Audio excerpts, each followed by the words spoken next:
What's up, everybody? Welcome back to the channel. So as you can see, we have the new Desert Skiff and Sarlacc pit set unboxed and built. This is my first review of the August 1st Star Wars Lego summer sets. And yeah, so right off the bat, there's obviously controversy surrounding this set because of its price. $80 for 558 pieces and 6 minifigures. There's controversy regarding it being too overpriced. In my opinion, I think it's about $20 overpriced. I feel like $60 for this, looking at what you get, I really think that would be a fabulous price, especially with the Ninum exclusive minifigure. Yes, I said Ninum. That's just what I always called him. But $80 is definitely just Disney and Lego pushing it because they can. And, you know, Lego Star Wars is Disney's biggest IP, so I feel like, you know, that is part of it. But at the same time, if you guys saw my haul video, my summer sets, I was really fortunate enough to not have really a budget for these sets. So I really didn't care that this was $80. I just looked at it. It reminded me of Lego Star Wars: The Complete Saga. A lot of these minifigures are really cool to me, and I wanted to get Ninum, so to me it made sense to buy.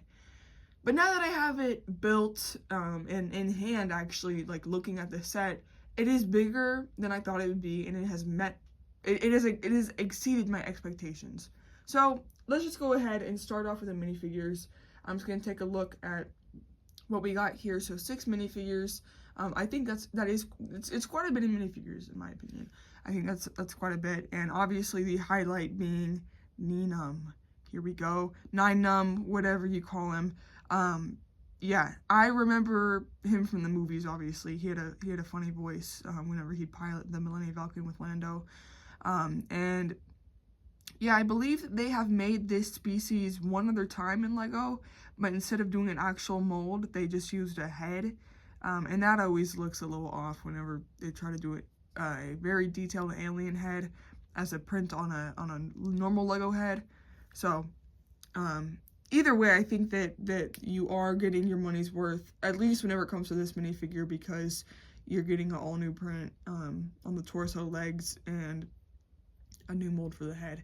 I think he looks pretty cute though. I like his species a lot. And I used to play with I had the original 1970s Ninum action figure, and I played that all the time whenever I was little. And then my brother gave it away to his friend on the bus, so I don't have that anymore. But I have this, which will probably be even more expensive than that, because I think the deal with these 25th year anniversary minifigures is that you'll never get them again. Like these are minifigures that they've never made, and they probably never will make, so they're making them in the 25th year anniversary. So yeah, I'm not even going to keep him on this stand. I think this stand's cool, but I did get a minifigure case that I'm going to put all my 25th anniversary minifigures in, because I do think that these are very cool, and I want to keep them in a case. So there's Ninum, very beautiful figure. I think he's just, there's nothing wrong with that figure in my opinion. And yeah, really, and I think he fits the theme of this being an original trilogy set. Next up, we have Chewbacca. Not much to say about him. He's a basic Chewbacca that we've seen dozens of times, and I love this figure. I think he looks great. And yeah, really good figure there. Lando is one that I was really excited for. This is such an iconic look for Lando. I feel like they've done so many figures and stuff depicting this version of him. And me personally, I grew up going to my grandma's house and playing with the action figure, the Power of the Force version of this exact depiction of Lando. And so to get it as a Lego minifigure is so cool. I think I think they made this figure before. I don't know why they wouldn't, but this is definitely the more detailed version of him. And it just reminds me of Lego Star Wars: The Complete Saga and the Skywalker Saga, but mainly the Complete Saga, because I used to play the mission where you're on the Desert Skiff and going to Jabba's palace all the time. But there's his face, looks great in the back there. And this actually is my first Lando minifigure, so again, just another reason why this set was so appealing to me.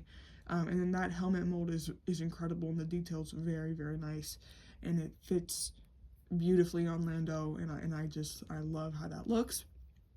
Obviously he comes with this staff here. So there's that. The next one here, we have this beautiful Gorgina Boba Fett figure here. I actually was about to get his mech because I wanted the arm printing, but then this worked out to where I was just able to get this and get the arm printing. Beautiful arm printing, by the way. This figure is just so gorgeous. And there is complaining about how apparently this is like the wrong movie depiction, and it's very slight. I honestly don't even know what the difference is. If the comments are on in this video, please let me know what the differences are, because I don't know, and I don't care to really look into it, because I feel like if I looked into it, I still wouldn't know. So, to me, I don't care enough, and I think this figure is just beautiful nonetheless. Another thing is that he does not have his cape, which, yes, he could have benefited from a cape, but luckily for me, I did get the 20-year anniversary Boba Fett Starfighter that I can put the cape on if I want to. So, I just think it's a great figure, and I'm very happy with it. Also, I forgot to mention the coolest part, that head print. Here we go. Oh, so cool. It's like Jango Fett. That's what I think of, because he is a clone of Jango.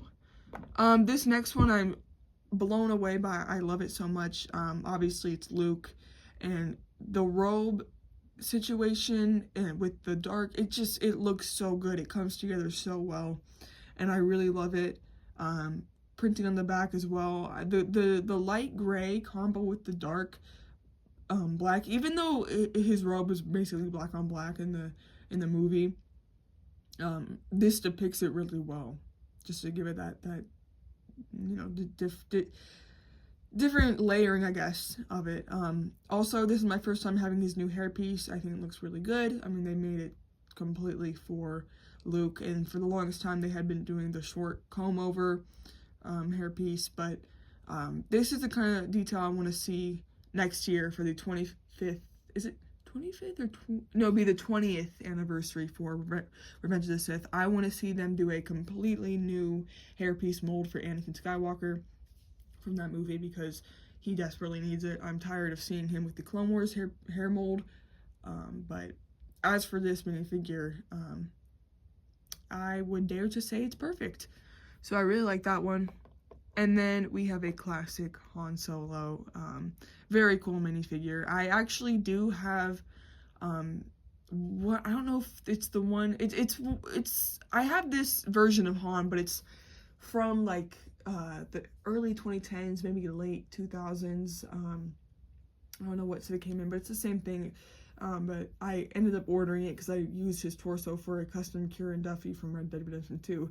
So to get an actual one is pretty cool, but yeah, I think the torso is updated.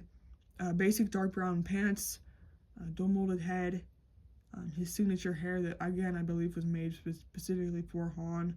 And he has chains just like Chewie, because they were being arrested, I fear. So yeah, minifigures for me are a 10 out of 10. I love this minifigure selection, and it just brings back so much nostalgia, again, to the LEGO Star Wars video games. Now, taking a look at the builds themselves, they are pretty good as well. Actually, they are very good. I don't have any complaints. You know, I think one of the things is whenever you're in the LEGO community and you're always, you know, consuming LEGO content and stuff. I mean, it's one of the reasons I stopped watching M&R Productions, was just because whenever people talk so negatively about a set, it's very easy to accidentally, you know, not think for yourself about it and just think about what the majority is saying, and what, you know, like with M&R, it's kind of like whatever he says goes, and in the community that follows him kind of just latches on to any and everything he says. And no hate to him, but me personally, I would just rather not think so negatively about a product before I've even given myself time to even give it my own opinion. So I stopped doing that. I stopped watching people like that, and it makes me like sets a lot more. I think for myself, I think, okay, well, you know, these people might be dogging on the set, but I like it, you know? And I'm not saying that this set particularly, because people have praised this set for the set itself, just not the price. But I do mean that in just any form of seeing a set for the first time, and just not letting other people's negative opinions affect you and affect your view of the set, because you end up liking the hobby a lot more whenever you just get excited for things that you're excited for. Because in the past, I would let those opinions affect my views on the set, and then I wouldn't like it as much. Anyways, that's not what this video is about. Sorry for going on a rant. But that being said, I do really like this set. So obviously we have the Desert Skiff. You've probably seen it in other reviews. It's beautiful. It's bigger than I thought it would be, actually. I did not think... See, that's something that happens with these LEGO sets, is I get them and they are way bigger than I thought they were going to be. But we have the iconic feature where you put the little